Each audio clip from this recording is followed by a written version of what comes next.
Off the record. I'm your host, Nick. It's good to be seen, and it's good to see you. Off the record. Thanks for listening. Thanks for telling a friend. True Crime Podcast.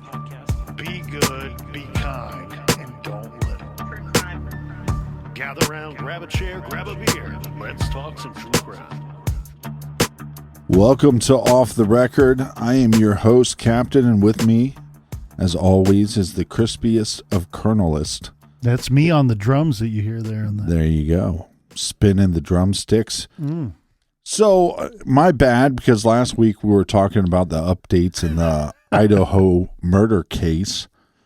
Suspect Brian Kohlberger, and I went on a rant like I normally do and derailed the whole conversation. And it wasn't entirely your fault. I'm very sensitive about the Delphi video, and you mentioned that, and then I kind of hijacked the conversation, and we never made our way back to. We got to the point where we just hit stop because we just kind of drug on for so long. Yeah, and we were, tensions were mounting in the garage, and we we hit stop, and we looked at each other and we go, What were we talking about again? How did we start? What were we talking? What was the topic? I brought up the video to bring up another point in the Idaho murders, but I never figured out how to make it back. So I've been following this case. I find it fascinating because suspect Brian Kohlberger, which I keep calling him Kohlberger.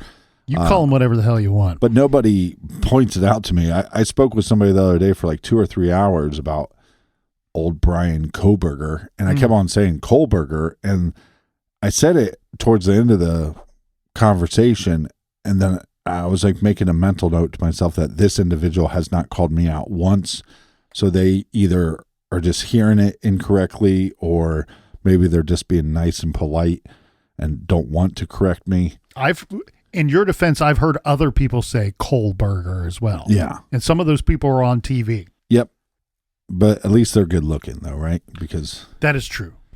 They got that going for a lot of people don't know that we've had several TV shows, but we just get fired before they air because they're like, we really like their personalities until we saw them. Yeah.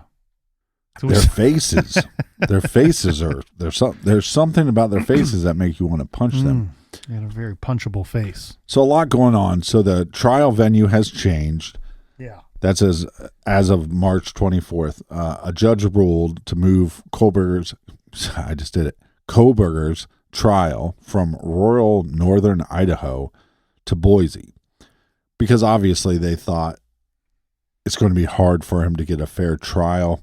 Very common practice to see a case of this magnitude for the trial to be moved to a large city or larger city. And I think as prosecutors, you can make the argument that this case is blown up, so everybody anywhere is going to know something about this case. Well, and no matter how you feel on this matter or any other trial out there, really, truly, what everybody should want, prosecutor, defense team, judge, everyone included, should be a fair and intelligent jury. That's what you want.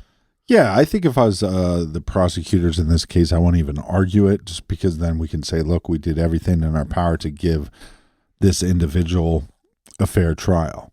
So much has been coming out, like this selfie evidence. So the prosecutors intend to introduce a selfie Kohlberger allegedly took on November 13th, 2022 at 10:31 a.m.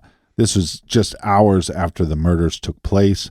The photo shows him smiling and giving the thumbs up, which they argue is relevant due to surviving roommates describing the intruder as having bushy eyebrows. The defense contests this, claiming that it's a factual issue for the jury to decide.